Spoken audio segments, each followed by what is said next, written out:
Imagine being in America in 1958. A suburban house costs around $12,000, and most families are happy driving a Chevrolet Bel Air. But Cadillac released a car that cost even more than a house, the Eldorado Brougham. This wasn't just the most expensive Cadillac ever sold. It was one of the most expensive cars General Motors had ever built.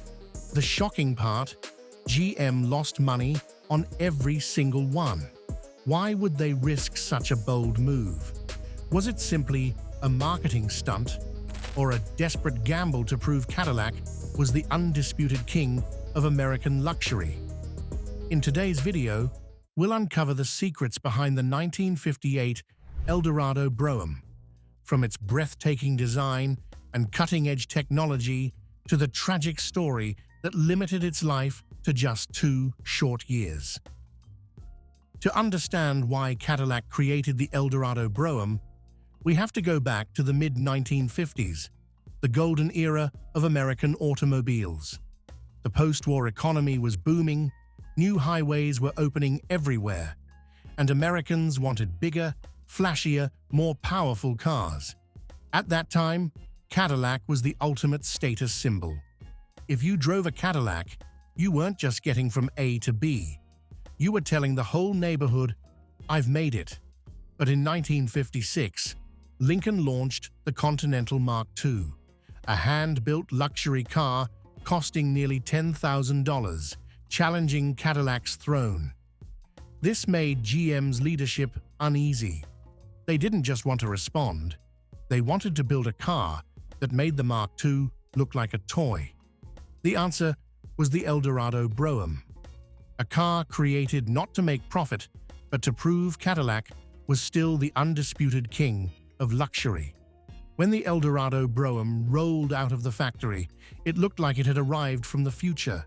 Its tail fins soared, even taller than any Cadillac of the era, like rocket fins ready for liftoff. Stand behind it, and you'd see the bullet-shaped taillights perched on top, looking more like a piece of mid-century art than a car part. Up front was Harley Earl's boldest statement yet: a full-width chrome grille, complex bumper details that sparkled like jewelry, and door handles that sat flush with the body for a sleek, modern look. The roof was one of the most shocking features, made entirely of stainless steel, a rarity in 1958. It gleamed like a mirror under the sun, making the Brougham stand out in any parking lot. Perhaps the most dramatic touch was the rear-hinged suicide doors. When all 4 doors were open, the car resembled a luxury lounge, inviting you inside. For anyone who saw a Cadillac showroom display in 1958, this was a showstopper moment. What few people know is that nearly every Brougham was hand-finished, meaning no two were exactly alike in fit or trim. Even the paint colors were specially curated metallic shades exclusive to this model. Overall, the Eldorado Brougham embodied the peak of Harley Earl's jet-age styling. It was more than just a car. It was a rolling statement of American prosperity. Some even joked it made the Lincoln Mark II look humble by comparison. And that's just the exterior. Step inside, and you enter a world of luxury that rivaled the finest hotel suites. The seats were wrapped in premium leather and could be adjusted 6 different ways, something many modern luxury cars still brag about. Automatic climate control came standard, letting you set your desired temperature and allowing the car to handle the rest, a mind-blowing feature for 1958. The instrument cluster and dashboard were styled like a mini aircraft cockpit, with gleaming chrome knobs and a 2-tone steering wheel that felt luxurious to the touch. The radio could automatically seek stations, which seemed almost magical compared to the manual tuning everyone was used to. But what truly made the Brougham legendary was its accessory kit. Each owner received an exclusive set of luxury items: a vanity mirror, a silver comb, etched Cadillac drinking glasses, a cigarette case, a ballpoint pen, and even a custom perfume bottle. Imagine opening your glove box and finding a personalized gift set. No other car maker offered anything like this. The air suspension allowed the car to float over the road and even kneel down when parked, though it was notoriously failure-prone. Still, in 1958, owning a car that could change ride height at will was a guaranteed way to turn heads. Under the hood, the Eldorado Brougham housed a 365 cubic inch V8 with a 4-barrel carburetor producing around 335 horsepower and plenty of torque. Despite tipping the scales at nearly 5,000 pounds, it accelerated smoothly and maintained highway speeds with ease.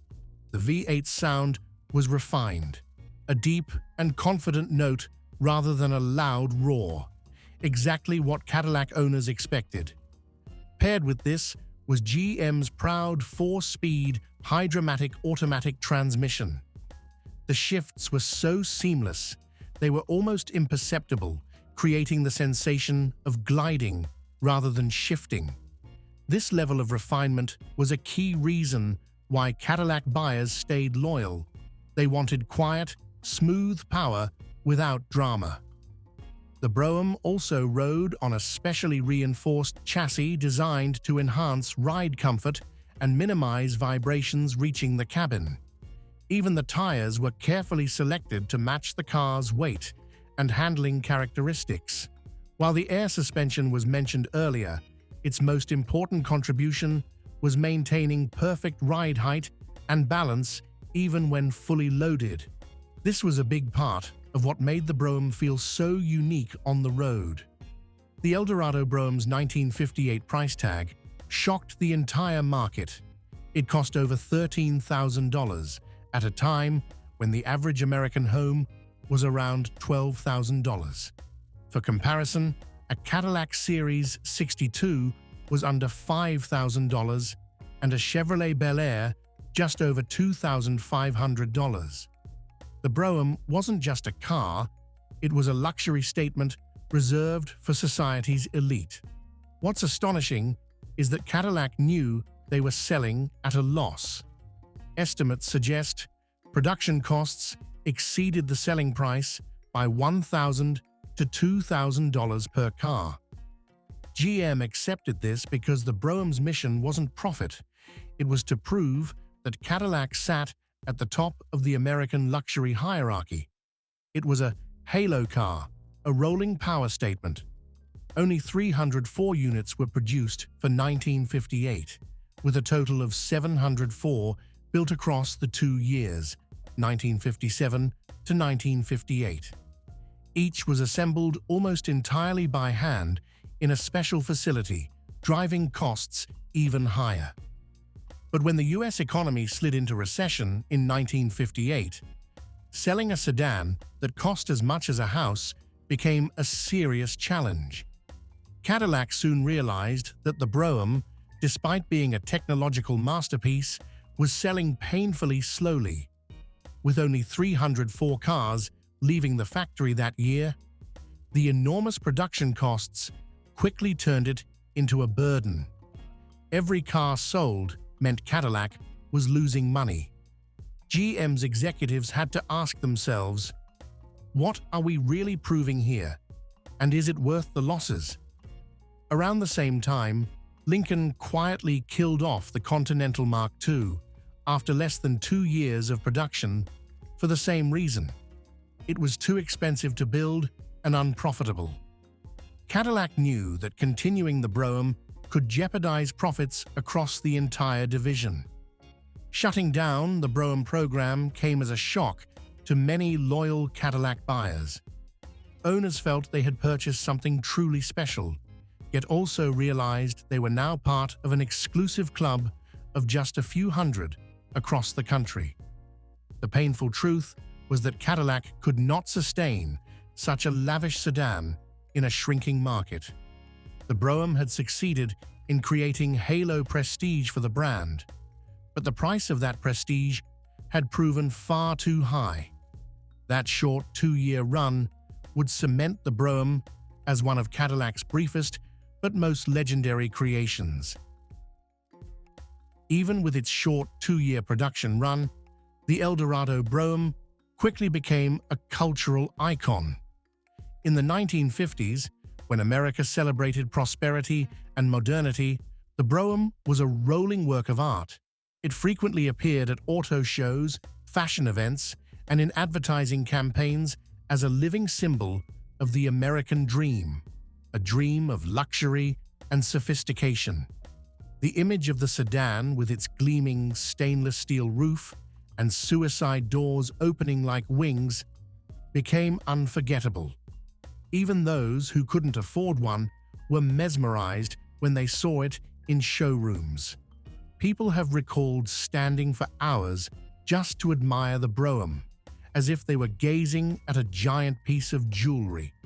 Decades later, surviving Broughams became treasures in the collector world. They are hunted down, painstakingly restored, and when they appear at auctions, they can command prices over $200,000 if original. This makes the Brougham one of the most coveted Cadillacs ever, not just for its rarity, but for the story it carries. Technically, the Eldorado Brougham left an important legacy. Many of the innovations tested on it, automatic climate control, multi-way power seats, automatic radio tuning, later found their way into regular Cadillac models. The Brougham was essentially a rolling test lab, allowing Cadillac to experiment with the very best technology before mass adoption. More importantly, the Brougham proved Cadillac was willing to think big. It reminded America that Cadillac wasn't just a luxury brand. It was a company willing to take risks to create a world-class sedan. Many automotive historians see it as the peak of Cadillac under Harley Earl, before the company moved into a more conservative era in the 1960s. Today, when we look back, the Eldorado Brougham is more than just a car.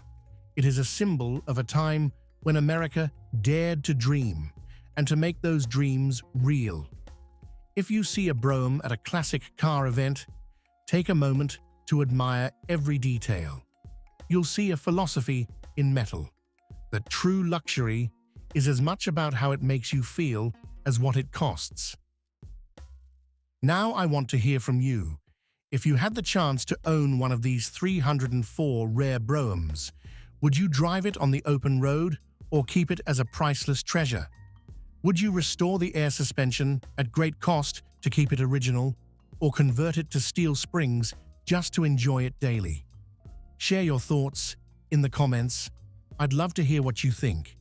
And don't forget to like this video if you love classic car stories, subscribe to the channel so you won't miss future uploads, and hit that notification bell to be the first to uncover more shocking truths about forgotten cars. Share this video with your friends so we can all talk about this Cadillac masterpiece together.